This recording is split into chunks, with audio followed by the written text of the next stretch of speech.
ദൈവ തിരുനാമം വാഴ്ത്തപ്പെടട്ടെ. ഒരിക്കൽ കൂടെ ക്രിസ്തുവിൽ ഏവർക്കും സ്നേഹ വന്ദനം. വിശ്വാസത്തെക്കുറിച്ച് യേശു കർത്താവ് പഠിപ്പിക്കുമ്പോൾ ലഭിച്ചു എന്ന് വിശ്വസിച്ചുകൊണ്ട് പ്രാർത്ഥിക്കുവാനാണ് ദൈവ വചനത്തിൽ നമ്മെ പലപ്പോഴും പഠിപ്പിക്കുന്നത്. നമ്മുടെ വികാരങ്ങൾ കൊണ്ട് നാം ഒരിക്കലും ഫലം അളക്കരുത്.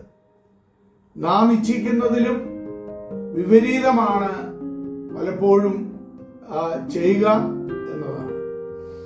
നമ്മുടെ വികാരങ്ങൾ, ഇന്ദ്രിയങ്ങൾ, ബുദ്ധി ഇവയെ അവഗണിച്ചുകൊണ്ട് വേണം നാം ദൈവവചനം സ്വീകരിക്കേണ്ടത്. പലപ്പോഴും ദൈവവചനത്തിന് വിപരീതമായിട്ടായിരിക്കും നമ്മുടെ ഇന്ദ്രിയങ്ങളും ബുദ്ധിയും നമ്മോട് ഇടപെടുന്നത്. യേശുക്രിസ്തുവിലുള്ള നമ്മുടെ പുതിയ ജീവിതം വിശ്വാസ ജീവിതമാണ്. വിശ്വാസത്താൽ നാം ക്രിസ്തുവിനെ കൈക്കൊള്ളുമ്പോൾ നമ്മുടെ രക്ഷയുടെ അനുഭവം അത് പൂർത്തീകരിക്കപ്പെടുകയാണ് ചെയ്യുന്നത്. നമ്മുടെ വികാരങ്ങളെ അല്ല, നാം എടുക്കുന്ന തീരുമാനങ്ങളെയാണ് ദൈവം നോക്കുന്നത്. സംശയത്താൽ നാം കുഴങ്ങാം. അതേപോലെ ഭയാനകമായ തോന്നലുകൾ പലപ്പോഴും നമ്മുടെ ജീവിതത്തിൽ ഉണ്ടാകാം. എന്നാൽ ക്രിസ്തുവിനെ വിശ്വാസത്താൽ സ്വീകരിക്കുന്നിടത്തോളം അക്കാര്യം ചെയ്യപ്പെട്ടതായി ദൈവം പരിഗണിക്കുകയാണ് ചെയ്യുന്നത്.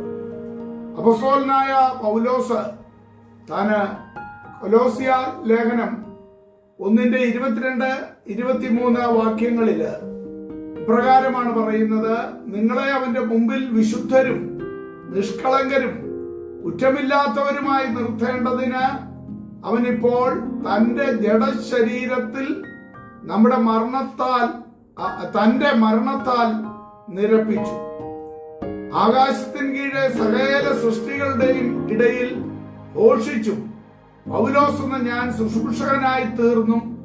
നിങ്ങൾ കേട്ടുപിരിക്കുന്ന സുവിശേഷത്തിന്റെ പ്രത്യാശയിൽ നിന്ന് നിങ്ങൾ ഇളകാതെ അടിസ്ഥാനപ്പെട്ടവരും സ്ഥിരതയുള്ളവരുമായി വിശ്വാസത്തിൽ നിലനിന്നുകൊണ്ടാൽ അങ്ങനെ അവന്റെ മുമ്പിൽ നിൽക്കും എന്നാണ് ഇവിടെ പൗലോസിന് പറയുവാനായിട്ട് ഉള്ളത്. സംശയവും വികാരവും നമ്മുടെ വിശ്വാസത്തെ ആക്രമിക്കുവാൻ വരുമ്പോൾ ദൈവവചനത്തിൽ ഉറച്ചു നിൽക്കുവാൻ ദൈവം നമ്മെ ബുദ്ധി ഉപദേശിക്കുകയാണ് ചെയ്യുന്നത്. അതെ, അപ്രകാരം ദൈവവചനത്തിൽ ക്രിസ്തുവിൽ ഉറച്ചു നിന്നുകൊണ്ട് അവിശ്വാസത്തെ തള്ളിക്കളഞ്ഞുകൊണ്ട് വിശ്വാസത്തിന്റെ പ്രവൃത്തി നമുക്ക് ഏറ്റെടുക്കാം. അവിടുന്ന് നമ്മെ അനുഗ്രഹിക്കുമാറാകട്ടെ. പ്രാർത്ഥന കേൾക്കണമേ കർത്താവേ, യാചന നൽകണമേ കർത്താവേ, യാചന നൽകണമേ. പ്രാർത്ഥന കേൾക്കണമേ കർത്താവേ, യാചന നൽകണമേ കർത്താവേ, യാചന നൽകണമേ.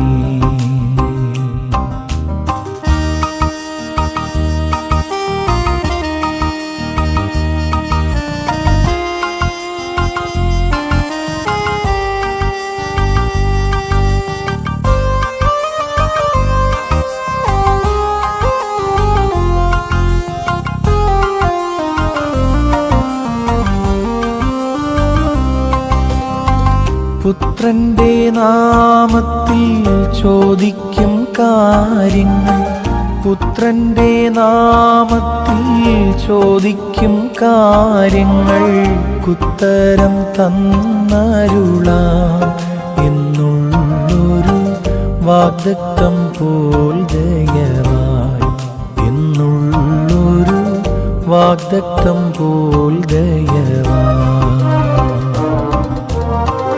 പ്രാർത്ഥന കേൾക്കണമേ കർത്താവേ, യാചന നൽകണമേ കർത്താവേ, യാചന നൽകണമേ.